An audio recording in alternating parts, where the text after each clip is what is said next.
नमो बुद्धाय। पिछले कुछ भागों में आपने धम्म दीक्षा के बारे में सुना कि भगवान बुद्ध ने कुलीनों और धार्मिक गुरुओं को धम्म दीक्षा किस प्रकार दी, जिनमें से धनी कुलपुत्र यश की प्रवज्या, कश्यप बंधुओं की प्रवज्या, सारिपुत्र तथा मोगलान की प्रवज्या, मगधराज बिंबिसार की धम्म दीक्षा। आज हम बात करेंगे श्रावस्ती के श्रेष्ठी, अनाथ पिंडिक और अन्य की धम्म दीक्षा के बारे में। सुदत्त कौशल राज की राजधानी श्रावस्ती का एक नागरिक था। कौशल पर राजा प्रसेनदी शासन करता था। सुदत्त प्रसेनदी का श्रेष्ठी था। यहाँ पर खजांची को श्रेष्ठी नाम दिया गया है। वह दरिद्रों को उदारतापूर्वक बहुत दान देता था, इसलिए वह अनाथ पिंडिक नाम से ख्यात था। जिस समय भगवान बुद्ध राजगृह में ठहरे हुए थे, उस समय सुदत्त किसी निजी व्यावसायिक काम से राजगृह पहुंचा। वह अपनी बड़ी बहन के यहाँ ठहरा, जिसका विवाह राजगृह के श्रेष्ठी के साथ हुआ था। वहां पहुंचने पर उसने देखा कि वह श्रेष्ठी भिक्षु संघ तथा भगवान बुद्ध को भोजन कराने के लिए इतने बड़े स्तर पर तैयारी कर रहा था। उसने सोचा कि या तो किसी विवाह की तैयारी की जा रही है या राजा को आमंत्रित किया जा रहा है।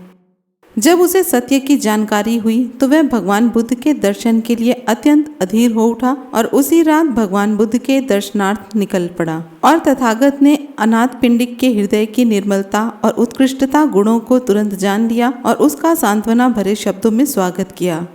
अपने आसन पर बैठ जाने पर अनाथ पिंडिक ने भगवान बुद्ध द्वारा किसी भी धार्मिक विषय पर सदुपदेश सुनने की इच्छा प्रकट की।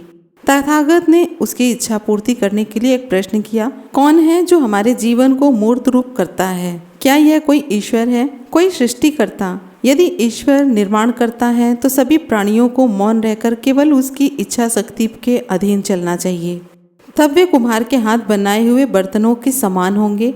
यदि संसार ईश्वर द्वारा निर्मित किया गया है तो उसमें दुख, विपत्ति अथवा पाप जैसा कुछ भी नहीं होना चाहिए, क्योंकि दोनों पवित्र और अपवित्र कर्मों का कर्ता वही होना चाहिए। यदि नहीं तो उसके भिन्न और कोई कारण होगा और वही ईश्वर केवल स्व अस्तित्व वाला नहीं होगा। इस प्रकार तुम देखते हो कि ईश्वर के विचारों का आधार ही नहीं रहता। आगे ऐसा कहा जाता है कि जिसका अपना ही आधार नहीं है वह सृष्टि का कारण नहीं हो सकता, और हमारे चारों ओर सभी वस्तुओं की उत्पत्ति का कारण कैसे हो सकता है? यदि वह सर्वव्यापक है अर्थात उनमें समाया हुआ है, तो फिर वह निश्चित रूप से उनका निर्माता नहीं है। फिर भी यह कहा जाता है कि आत्मा से ही उत्पत्ति हुई है। यदि आत्मा ही निर्माता है तो उसने सभी वस्तुओं को सुख देने वाला क्यों नहीं बनाया? दुख और सुख की घटनाएं वास्तविक सत्य हैं, वे आत्मा की कृति कैसे हो सकती हैं? यदि तुम यह तर्क देते हो कि न कोई सृष्टि करता है, न भाग्य है और न कहीं कोई हेतु प्रत्यय है, तो फिर जीवन को सही स्वरूप प्रदान करने का क्या लाभ होगा और साधनों का सही निष्कर्ष की दिशा में उपयोग करने का कोई प्रयोजन नहीं रहेगा। इसलिए हमारा तर्क है कि जो भी चीज़ें अस्तित्व में हैं वे सब हेतु के बिना नहीं हैं। न ही ईश्वर, न ही ब्रह्मा, न ही आत्मा द्वारा और न ही बिना हेतु के चीज़ें निर्मित होती हैं। हमारे अपने कर्म ही हैं जो अच्छे और बुरे परिणामों को जन्म देते हैं। सारा संसार कार्य कारण के नियम के अधीन है और जितने भी हेतु हैं वे अचैतसिक नहीं हैं।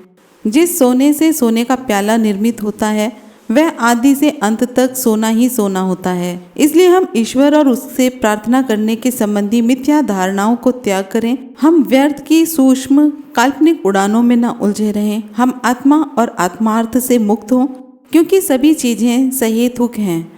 इसलिए हम कुशल कर्म करें ताकि उनका परिणाम भी कुशल ही हो। अनाथ पिंडिक बोला, तथागत ने जो भी कहा है मैं उसमें सत्य को देख रहा हूँ और मैं अपने मन को जागृत करना चाहता हूँ। मेरी बात को सुनकर अब भगवान मेरा मार्गदर्शन करें कि मुझे अब क्या करना चाहिए। मुझे जीवन में बहुत कामकाज रहता है और बहुत अधिक धन प्राप्त होने के कारण मैं चिंताओं से घिरा रहता हूँ। फिर भी मैं अपने कार्य को आनंद पूर्वक करता हूँ और परिश्रम के साथ उसमें लगा रहता हूँ। बहुत से लोग मेरी सेवा में नौकर चाकर हैं और उनकी सबकी जीविका मेरे ही व्यापार की सफलता पर निर्भर करती है। अब मैंने सुना है कि आपके शिष्य प्रवज्या के सुखों की प्रशंसा करते हैं और संसार में व्याप्त अशांति की निंदा करते हैं। वे कहते हैं कि तथागत ने अपने राज्य, उत्तराधिकार व ऐश्वर्य का त्याग कर दिया और सद्धम के पथ को खोज निकाला है। इस प्रकार उन्होंने संसार के सामने ऐसा उदाहरण प्रस्तुत किया है कि किस प्रकार निर्वाण को प्राप्त किया जाए।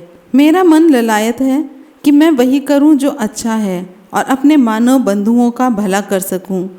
तब मैं जानना चाहता हूं कि क्या मैं अपनी संपत्ति, अपने घर और अपने व्यवसाय का त्याग कर दूं और आपकी तरह ही धार्मिक जीवन का सुख प्राप्त करने के लिए घर से बेघर हो जाऊं। तथागत ने उत्तर दिया, धार्मिक जीवन का सुख वह हर व्यक्ति प्राप्त कर सकता है जो आर्य अष्टांगिक मार्ग का पथिक है। जो धन से चिपका हुआ है उसके लिए यही अच्छा है कि वह धन की आसक्ति से अपने हृदय को विषाक्त बनाने की बजाय धन का त्याग कर दें। लेकिन जिसकी धन में आसक्ति नहीं है और जिसके पास धन है वह उसका उचित उपयोग करता है, ऐसा आदमी अपने साथियों के लिए एक वरदान होगा। तुमसे मेरा कहना है कि गृहस्थ जीवन में ही बने रहो और परिश्रम के साथ तुम अपना व्यवसाय करो।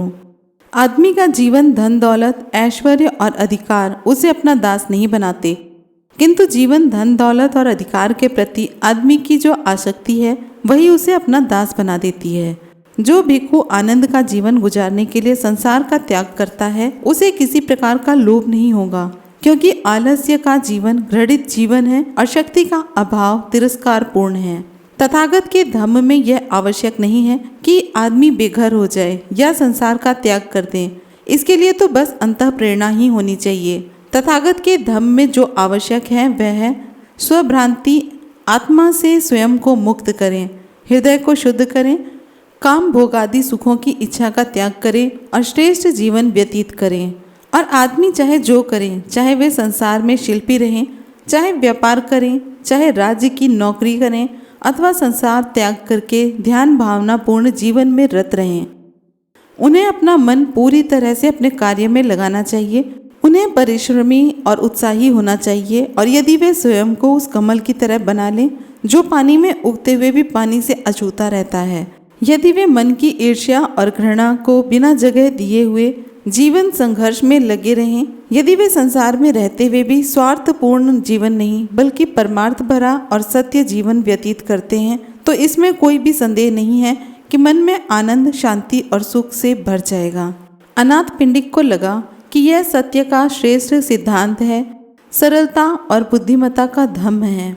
इस प्रकार तथागत के सद्धम्म में प्रगाढ़ आस्था हो जाने पर उसने धीरे से तथागत के चरणों पर नतमस्तक होकर उनकी पूजा की और हाथ जोड़कर उनसे प्रार्थना की कि उसे प्राण रहने तक शरणागत उपासक जाने। जब राजा प्रसेनदी को यह पता चला कि शाक्य मुनि गौतम बुद्ध पधारे हैं, तो वे अपने रथ पर सवार होकर जैतवन पहुंचे। दोनों हाथ जोड़कर नमन करने के पश्चात उन्होंने कहा, मेरा अयोग्य सा और अंधकारमय राज्य धन्य हो गया कि आप यहाँ पधारे हैं। आपके आगमन से राज्य को गौरव प्राप्त हुआ है। आपके समान संसार के स्वामी, धर्मराजा और सत्य के अधिपति के रहते मेरे राज्य पर विपत्तियाँ और संकट कैसे आ सकते हैं? क्योंकि अब मैंने आपके पवित्र लक्षण देख लिए हैं। मुझे आपके धर्मोपदेश रूपी निर्मल जल का पान करने का अवसर प्राप्त हो। सांसारिक संपत्ति अनित्य है और नाशवान है, किंतु धम्म रूपी धन का लाभ अनंत है और नाशवान नहीं है। एक सांसारिक आदमी भले ही वह राजा हो, दुख से भरा होता है, किंतु एक साधारण आदमी जो पवित्र है, मन की शांति प्राप्त कर लेता है, वह सुखी रहता है। धन, लोलुपता और काम भोग की प्रवृत्ति से दबे हुए राजा के चित्त की अवस्था जानकर तथागत ने उपदेश दिया। जिनका जन्म निम्न स्थिति में हुआ है, वे भी जब किसी गुणवान आदमी को देखते हैं तो उनके मन में उसके प्रति आदर की भावना पैदा हो जाती है। तो फिर जिसने पूर्व जन्म की स्थिति के कारण पुण्य अर्जित किए हैं, ऐसे स्वतंत्र राजा को इससे और अधिक ऐसा क्या अनुभव करना चाहिए। और अब जबकि मैं संक्षेप में धम्म की व्याख्या कर रहा हूँ, तो महाराज मेरे शब्दों को ध्यान पूर्वक सुने, समझें और उन्हें हृदयस्थ करें। हमारे अच्छे या बुरे कर्म लगातार छाया की तरह हमारा पीछा करते रहते हैं। जिस चीज की सर्वाधिक आवश्यकता है वह है मैत्रीपूर्ण हृदय। अपनी प्रजा को अपनी इकलौती संतान के समान समझें। उन्हें उत्पीड़न न करें, कष्ट न पहुंचाएं, उन्हें नष्ट न करें। अपने शरीर के सभी अंगों को संयत रखें। कुमार्ग छोड़कर सन्मार्ग पर चलें। दूसरों को कुचलकर अपने को ऊपर न उठाएं। दुखी को आराम दें और उसे अपना मित्र बनाकर सुख व सांत्वना दें। न तो शाही ठाट बाट को अधिक महत्व दें और न ही चापलूस लोगों की मीठी लगने वाली बातें सुनें। अपने आप को कायिक क्लेश द्वारा पीड़ित करने से कुछ लाभ नहीं होने वाला है, लेकिन धम्म पर चिंतन करें और सही सिद्धांत को समझकर सुपथ का विचार करें। हम चारों ओर से शोक तथा दुख और रोग की चट्टानों से घिरे हुए हैं और सद्धम पर विचार करने से ही हम इस दुख भरे पर्वत से भाग सकते हैं। तब अन्याय करने में क्या लाभ है? जो बुद्धिमान हैं वे सभी शारीरिक ऐशो आराम की उपेक्षा करते हैं। वे कामनाओं से दूर रहकर अपने आध्यात्मिक अस्तित्व को विकसित करने में लगे रहते हैं। जब कोई वृक्ष भयानक आग से जल रहा हो तो पक्षी उस वृक्ष पर कैसे एकत्र हो सकते हैं? जहाँ राग है वहाँ सत्य कैसे रह सकता है? बात ज्ञान के बिना किसी विद्वान के ऋषि के रूप में भले ही प्रशंसा की जाती हो, किंतु वह अज्ञानी है। जिसे यह ज्ञान प्राप्त है उसे ही सच्ची प्रज्ञा की प्राप्ति है। इस प्रज्ञा की प्राप्ति ही एक आवश्यक उद्देश्य है। इसकी उपेक्षा जीवन की असफलता का सूतक है। सभी मतों की शिक्षाओं का यही एक केंद्र बिंदु होना चाहिए, क्योंकि इसके बिना सब निरर्थक है। यह सत्य केवल प्रव्राजितों के लिए ही नहीं, इसका संबंध प्रत्येक मानव से है। साधु और गृहस्थ से एक समान है। व्रतधारी प्रव्रजित में मूलतः कोई भेद नहीं है।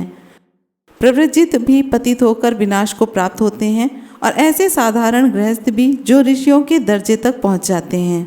कामना का ज्वर एक खतरा है जो सभी के लिए समान है। यह संसार को बहाकर ले जाता है। जो एक बार इसके भंवर जाल में फंस जाए उसका बच निकलना कठिन होता है। लेकिन प्रज्ञा एक उपलब्ध नौका है और विचार शक्ति उसकी पतवार है। धम्म का यही घोष आपको मार्ग रूपी शत्रु के प्रहार से बचाने के लिए पुकारता है। हम अपने विचारों पर दृष्टि रखें ताकि हमसे बुरा कोई काम ना हो जाए, क्योंकि जैसा हम बोएंगे वैसा ही हम काटेंगे। प्रकाश से अंधेरे में और फिर अंधेरे से प्रकाश में जाने के मार्ग हैं। अंधेरे से और भी अधिक गहरे अंधेरे में जाने के भी मार्ग हैं और उदित प्रकाश से अधिक चमकीले में जाने के भी मार्ग हैं। बुद्धिमान आदमी ज्ञान रूपी प्रकाश का उपयोग करेगा, क्योंकि उसे और भी अधिक प्रकाश प्राप्त करना है। वह लगातार सत्य ज्ञान की ओर अग्रसर होता रहेगा। सदाचरण द्वारा अपनी श्रेष्ठता का प्रदर्शन करो और कारण सिद्धांत के अभ्यास द्वारा सांसारिक भौतिक वस्तुओं की तुच्छता पर गहराई से विचार करो और जीवन की अस्थिरता को अच्छी तरह समझो। अपने विचारों को ऊंचा उठाओ और दृढ़ उद्देश्य के लिए सच्ची श्रद्धा प्राप्त करो। राजधर्म के नियमों का उल्लंघन मत करो। तुम्हारी प्रसन्नता का आधार बाह्य पदार्थ नहीं, बल्कि तुम्हारा अपना मन ही होना चाहिए। इस प्रकार तुम्हारा यश आगे युगों तक अमर रहेगा। राजा ने बड़े ध्यान से तथागत के अमृत वचनों को सुना और आदर से हृदयंगम किया। उन्होंने जीवन पर्यंत उपासक बने रहने की शपथ ग्रहण की। तो ये थी अनाथ पिंडिक और महाराजा प्रसेनदी की धम्म दीक्षा। अब बात करते हैं राजवैद्य जीवक की धम्म दीक्षा के बारे में। जीवक राजगृह की एक वैश्या शालवती का पुत्र था। जन्म के तुरंत बाद अवैध संतान होने के कारण उसे एक टोकरी में रखकर कूड़े की एक ढेरी पर फेंक दिया गया था। बहुत बड़ी संख्या में लोग कूड़े के ढेर के पास खड़े होकर बच्चे को देख रहे थे। राजकुमार अभय का उधर से गुजरना हुआ। उसके पूछने पर लोगों ने बताया कि यह जीवित है। इसी कारण से उसका नाम जीवक पड़ा। अभय ने उसे गोद में ले लिया और पालन पोषण किया। जब जीवक बड़ा हुआ तो उसे पता लगा कि किस प्रकार उसको बचाया गया था। उसकी तीव्र अभिलाषा हुई कि वह दूसरों का जीवन बचाने के लिए स्वयं को समर्थ बनाए। इसलिए वह अभय को बिना बताए ही तक्षशिला विश्वविद्यालय चला गया और वहां उसने 7 वर्ष तक चिकित्सा शास्त्र का अध्ययन किया। राजगृह लौटकर उसने वैद्य के रूप में चिकित्सा करनी आरंभ कर दी और बहुत ही कम समय में अपने पेशे में नाम और प्रसिद्धि प्राप्त कर ली। उसने सर्वप्रथम साकेत के एक सेठ की पत्नी का इलाज किया। उसको रोग मुक्त करने पर उसे 16,000 कारशापण, एक दास, एक दासी और घोड़े सहित एक गाड़ी मिली। उसकी प्रसिद्धि जानने पर अभय ने उसे अपने ही भवन में आवास दिया। राजगृह में ही उसने राजा बिंबिसार का भयानक भगंदर रोग ठीक किया। कहा जाता है इससे प्रसन्न होकर राजा बिंबिसार की 500 रानियों के आभूषण पुरस्कार के रूप में प्राप्त हुए। जीवक की अन्य उल्लेख करने लायक चिकित्साओं में उसकी वह एक शल्य चिकित्सा भी थी जो जीवक ने राजगृह के एक सेठ की खोपड़ी पर की थी, और दूसरे बनारस के उस श्रेष्ठी पुत्र की जो आंतड़ियों के भयानक रोग से पीड़ित था। जीवक को राजा तथा उसकी रानियों के राजवैद्य नियुक्त किया गया, लेकिन जीवक की तथागत के प्रति बहुत आसक्ति एवं श्रद्धा थी। परिणाम स्वरूप वह शाक्य मुनि, भगवान गौतम बुद्ध और संघ का भी चिकित्सक बन गया। वह तथागत का उपासक बन गया। भगवान बुद्ध ने उसे भिक्षु नहीं बनाया क्योंकि वह चाहते थे कि वह स्वतंत्र रहकर चिकित्सा द्वारा रोगियों और आहतों की सेवा करता रहे। जब महाराजा बिंबिसार की मृत्यु हो गई तो जीवक उसके पुत्र अज्ञात शत्रु का भी चिकित्सक बना रहा और पितृ हत्या का अपराध करने वाले अजात शत्रु को तथागत बुद्ध के पास लाने में भी मुख्य भूमिका जीवक की ही थी। अब बात करते हैं कुरुराज के रट्टपाल की प्रवज्या के बारे में। एक बार जब भिक्षु संघ सहित भगवान बुद्ध देश में चारिका कर रहे थे तो वह कुरु जनपद के ही थुल्लकोटिक नाम के एक निगम में ठहरे। जब कुरुवासियों को उनके आने का पता चला तो वे श्रद्धा एवं सम्मान अर्पित करने के लिए भगवान बुद्ध के पास जा पहुंचे। जब वे आकर बैठ गए तब तथागत ने उन्हें धम्मोपदेश दिया। भगवान से उपदेश श्रवण कर चुकने पर थुल्लकोटित के ब्राह्मण गृहपतियों ने उनके प्रति आभार प्रकट किया। वे उठे और श्रद्धापूर्वक नमस्कार करके विदा हुए। उन ब्राह्मण गृहपतियों के बीच रट्टपाल नाम का एक तरुण भी बैठा था जो उस जगह के एक अग्रणी परिवार का वंशज था। उसके मन में आया, जहाँ तक मैं समझ सकता हूँ जिस सिद्धांत का भगवान बुद्ध ने उपदेश दिया है वह उस व्यक्ति के लिए सरल नहीं है जो गृहस्थी में रहते हुए जीवन की पूर्णता, पवित्रता और श्रेष्ठता में व्यतीत करना चाहता है। यह कैसा रहेगा यदि मैं बाल दाढ़ी मुंडवाकर, काषाय वस्त्र धारण करके और घर से बेघर होकर एक यात्री के रूप में चल दूं।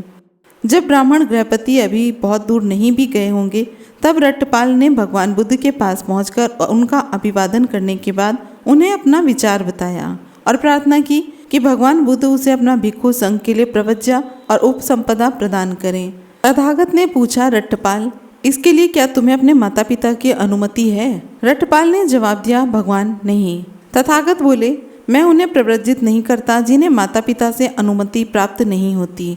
तब वह तरुण बोला, मैं अनुमति प्राप्त करने का प्रयास करूंगा। वह उठा और अत्यंत आदरपूर्वक भगवान बुद्ध से विदा लेकर अपने माता पिता के पास पहुंचा और अपने विचार प्रकट किए तथा भिक्षु बनने के लिए उनसे अनुमति मांगी। माता पिता ने इस प्रकार उत्तर दिया, प्रिय रट्टपाल, तू हमारा इकलौता पुत्र है, हमें अत्यंत प्रिय है।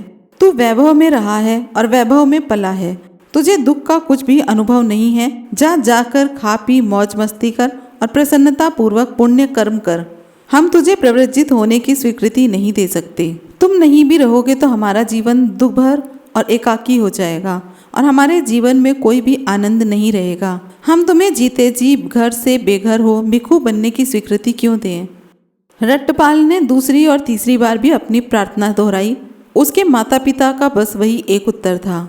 अपने माता पिता की अनुमति प्राप्त करने में विफल होकर वह तरुण खाली जमीन पर लेट गया और बोला, या तो मैं भिक्षु बनूंगा या यहीं पर पड़ा पड़ा मर जाऊंगा। उसके माता पिता ने भिक्षु बनने के प्रति अपना विरोध दोहराते हुए उनसे उठकर बैठने का बहुत आग्रह किया, लेकिन रट्टपाल एक भी शब्द नहीं बोला। उन्होंने दूसरी और तीसरी बार भी वही आग्रह किया, तब भी रट्टपाल चुप ही रहा। उसके माता पिता ने रट्टपाल के मित्रों को बुलाया और उनको सारी बात बताकर उनसे कहा कि वे भी अपनी ओर से रट्टपाल से वही आग्रह करें जो उन्होंने किया था। उसके मित्रों ने 3 बार आग्रह किया किंतु वह एक भी शब्द नहीं बोला।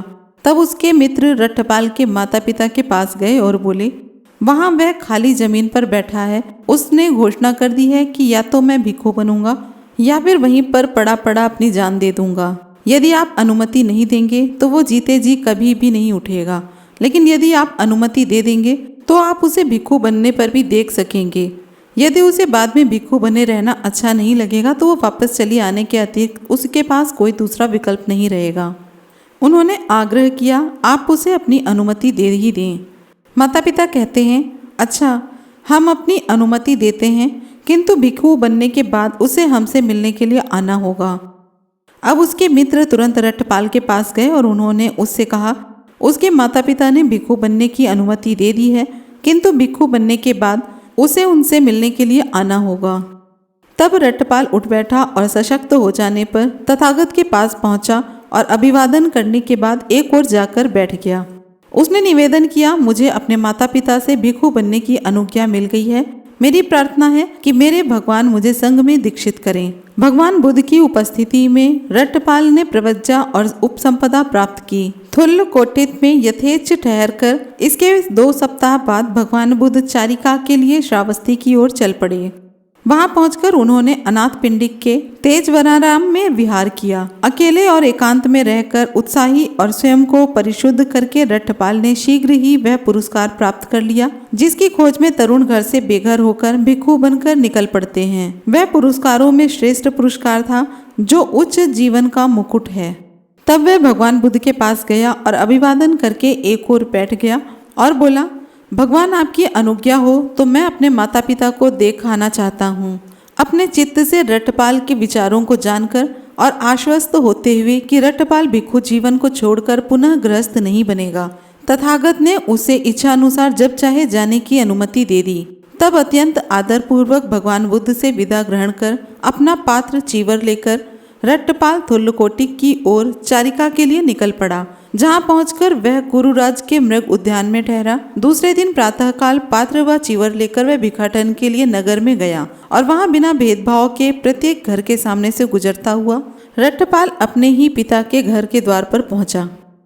अंदर बड़े कक्ष के बीच दरवाजे में उसका पिता कंघी से अपने बाल संवार रहा था। रट्टपाल को दूर से आता देखकर वह बोला, ऐसे ही सिर मुंडे परिव्राजकों ने मेरे इकलौते प्रिय पुत्र को घर से बेघर बना दिया। इस प्रकार अपने ही पिता के घर से रट्टपाल को कुछ भी नहीं मिला, एक इनकार तक भी नहीं। मिली तो बस गालियाँ। ठीक उसी समय घर की एक दासी पिछले दिन के बासी चावल फेंकने ही वाली थी। रट्टपाल ने उससे कहा, बहन यदि इसे फेंकने ही जा रही हो तो इसे मेरे पात्र में ही डाल दो। जिस समय दासी उसके पात्र में बासी चावल डाल रही थी उसने रट्टपाल के हाथ पांव और आवाज़ पहचान ली और सीधे अपने मालकिन के पास जाकर जोर से बोली, मालकिन जानती हैं छोटे मालिक लौट आए हैं। माँ बोली, यदि तेरा कहना सत्य है तो तू दास्ता के बंधन से इसी क्षण मुक्त हुई। फिर वह दौड़ी दौड़ी अपने पति के पास आई और बोली, उसने सुना है कि उसका पुत्र लौट आया है। झाड़ी के नीचे बैठा रट्टपाल वही बासी चावल खा रहा था। उसी समय पिता वहां पहुंचा और बोला, प्रिय पुत्र, क्या ये हो सकता है कि तुम ही बैठे ये बासी भात खा रहे हो? क्या तुम्हें अपने घर नहीं आना चाहिए था? रट्टपाल ने उत्तर दिया, गृहपति, हम बेघरों का कैसा घर, हम तो घर छोड़कर बेघर हो चुके हैं। हाँ, मैं आपके घर आया था जहाँ मुझे कुछ नहीं मिला, इनकार तक भी नहीं, केवल गालियाँ ही मिली। पिता ने कहा, पुत्र आओ घर चलें। रट्टपाल ने जवाब दिया, नहीं गृहपति, मैंने आज का भोजन कर लिया है। पिता कहता है, अच्छा तो पुत्र कल का भोजन ग्रहण करने का वचन दो। भिक्षु रट्टपाल ने मौन रहकर स्वीकार किया। तब पिता घर के अंदर गया। उसने आज्ञा दी कि सोने और धन का ढेर लगाकर उसे चटाई से ढक दिया जाए। उसके बाद उसने अपनी पुत्रवधू रट्टपाल की पूर्व पत्नी से कहा कि वह अपने को बहुत अच्छी तरह से ऐसे श्रृंगार से अलंकृत करे जिसे देखकर उसका पति उससे प्रसन्न होता था। रात बीतने पर घर में अच्छे से अच्छा भोजन तैयार करने का आदेश दिया गया। भोजन तैयार होने पर रट्टपाल को सूचित किया गया। पूर्वाह्न में रट्टपाल पात्र और चीवर धारण किए हुए आया और बिछाए गए आसन पर बैठ गया। तब उस सोने के ढेर पर से चटाई हटाने का आदेश देकर रट्टपाल के पिता ने कहा, यह तुम्हारा मातृधन है, वह तुम्हारा पितृधन है और वह तुम्हारे दादा के समय से चला आया धन है। तुम्हारे पास इतनी संपत्ति है जिसका तुम स्वयं भाग कर सकते हो और बहुत से पुण्य कार्य भी कर सकते हो। मेरे पुत्र, आ अपनी श्रमणचर्या को त्याग दे, गृहस्थ के साधारण जीवन को पुनः अंगीकार कर ले और आनंद पूर्वक रहते हुए पुण्य लाभ भी कर। रट्टपाल ने उत्तर दिया, गृहपति, यदि मेरा कहना मानो तो सोने के इस ढेर को गाड़ी में लदवा कर बीच गंगा में डुबो दो। यह किस लिए? क्योंकि इससे केवल तुम्हें दुख, क्लेश, मन के शरीर की पीड़ा और कष्ट ही होने वाला है। उसके पांव पकड़कर रट्टपाल की अन्य पत्नियां पूछने लगी कि आखिर वे देवी अप्सराएं कैसी हैं जिनके लिए वह ब्रह्मचर्य वास कर रहा है। रट्टपाल ने उत्तर दिया, बहनों, किन्हीं भी अप्सराओं के लिए नहीं। अपने लिए बहनों का संबोधन सुनकर सभी देवियां मूर्छित होकर जमीन पर गिर पड़ी। रट्टपाल ने पिता से कहा, गृहपति, यदि भोजन देना हो तो दो, पर कष्ट मत दो। मेरे पुत्र, भोजन तैयार है, खाना आरंभ करो। ये कहकर पिता ने रट्टपाल को पेट भर उत्तम भोजन कराया। भोजन कर चुकने के बाद रट्टपाल कुरुराज के मृग उद्यान में चला गया। वहां पहुंचकर वह मध्याह्न की कड़ी धूप के समय एक वृक्ष की छाया के नीचे बैठ गया। अब राजा ने अपने माली को आज्ञा दे रखी थी कि उसके बाग को देखने आने से पहले वह बाग को ठीक ठाक करके रखे। वह आज्ञाकारी माली जब अपना काम कर रहा था तो उसने रट्टपाल को दोपहर की गर्मी में ही एक वृक्ष के नीचे बैठा देखा। उसने राजा को सूचना दी कि बाग तो सब तरह ठीक ठाक है, लेकिन एक वृक्ष के नीचे वह रट्टपाल विराजमान है जिनके बारे में महाराज ने सुना है। आज उद्यान यात्रा रहने दो, आज मैं उन श्रमण के दर्शन करूंगा। जितना भी पाथेय आवश्यक था उस सब की तैयारी की आज्ञा दें। बहुत से लोगों के साथ नगर से बाहर निकलकर वह रथ पर सवार होकर रथपाल को देखने के लिए चल दिया। जहाँ तक मार्ग से रथ पर चढ़कर जाना संभव था वहां तक रथ से जाकर और आगे पैदल चलकर अपने राजसी लोगों सहित राजा वहां पहुंचा जहां रथपाल विराजमान थे। कुशल क्षेम की बात उचित हो जाने पर स्वयं अभी भी खड़े खड़े ही राजा ने रथपाल को फूलों की एक ढेरी पर बैठने का निमंत्रण दिया। रथपाल ने कहा, नहीं राजन, आप वहीं बैठे, मैं अपने आसन पर ही बैठा हूँ। बताए गए स्थान पर बैठकर राजा ने कहा, रथपाल, 4 तरह की हानियां हैं जिनके कारण आदमी दाढ़ी मूछ मुड़वाकर काशाय वस्त्र धारण करके घर से बेघर हो जाते हैं। बुढ़ापा, गिरता हुआ स्वास्थ्य, दरिद्रता, निकट संबंधियों का मरण। एक आदमी को लो जो वृद्ध होने पर, बहुत आयु प्राप्त हो जाने पर, जरा जीर्ण हो जाने पर, अंतिम समय के नजदीक पहुंचने पर अपनी स्थिति को समझता है और फिर से धन कमाने में या जो उसके पास है उसे ठीक प्रकार गुजारा करने में परेशानी अनुभव करता है। इसलिए वह घर से बेघर होने का निर्णय कर लेता है। इसे बुढ़ापे से उत्पन्न होने वाली हानि कहते हैं। लेकिन तुम्हारी तो अभी चढ़ती जवानी है, काले काले केश हैं जिन्हें सफेदी छू भी नहीं गई, सुंदर तारुण्य है, तुम्हें तो बुढ़ापे से उत्पन्न होने वाली किसी भी हानि का खतरा भी नहीं। तुमने क्या जाना, देखा या सुना जो तुम घर से बेघर हो गए? या उस आदमी को लो जिसका स्वास्थ्य गिरा हुआ है, जिसे कष्ट है, जो बहुत बीमार है, वह अपनी स्थिति को समझता है और नया धन कमाने में या जो उसके पास है उसे ठीक प्रकार से गुजारा करने में कष्ट अनुभव करता है, इसलिए वह घर से बेघर होने का निर्णय कर लेता है। इसे गिरते हुए स्वास्थ्य से उत्पन्न होने वाली हानि कहते हैं। लेकिन तुम ना तो बीमार हो और ना ही तुम्हें कोई कष्ट है। आमोद प्रमोद में संरक्षित तुम्हारी पाचन शक्ति भी अच्छी है। तुम्हें गिरते हुए स्वास्थ्य से उत्पन्न होने वाली किसी भी हानि से कोई खतरा नहीं। तुमने क्या जाना, देखा या सुना है जो तुम घर से बेघर हो गए हो? या उस आदमी को लो जो बहुत धनी है, जिसके पास बहुत संपत्ति रही है और धीरे धीरे उसे खोने पर अपनी स्थिति को समझता है और नया धन कमाने में या जो उसके पास है उससे ठीक प्रकार गुजारा करने में कष्ट अनुभव करता है, इसलिए वह घर से बेघर होने का निर्णय लेता है। इसे दरिद्रता से उत्पन्न होने वाली हानि कहते हैं। लेकिन तुम सम्मानित रथपाल थुल्लकोटिक के एक अत्यधिक समृद्ध परिवार के पुत्र हो, तुम्हारी संपत्ति की कोई हानि नहीं हुई है। तुमने क्या जाना, क्या देखा सुना जो तुम घर से बेघर हो गए हो?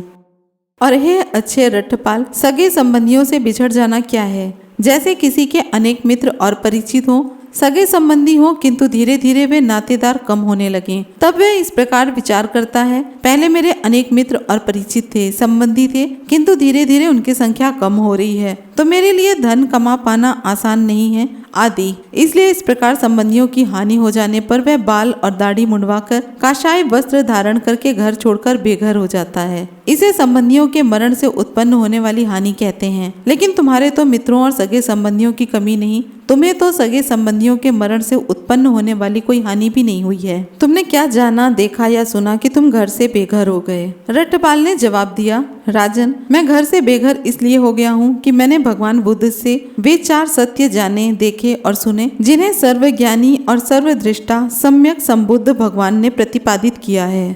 पहला है, संसार अनित्य है, निरंतर परिवर्तनशील है। दूसरा, संसार का कोई रक्षक या संरक्षक नहीं है। तीसरा है, हमारा कुछ भी नहीं है, हमें सभी कुछ पीछे छोड़कर जाना है।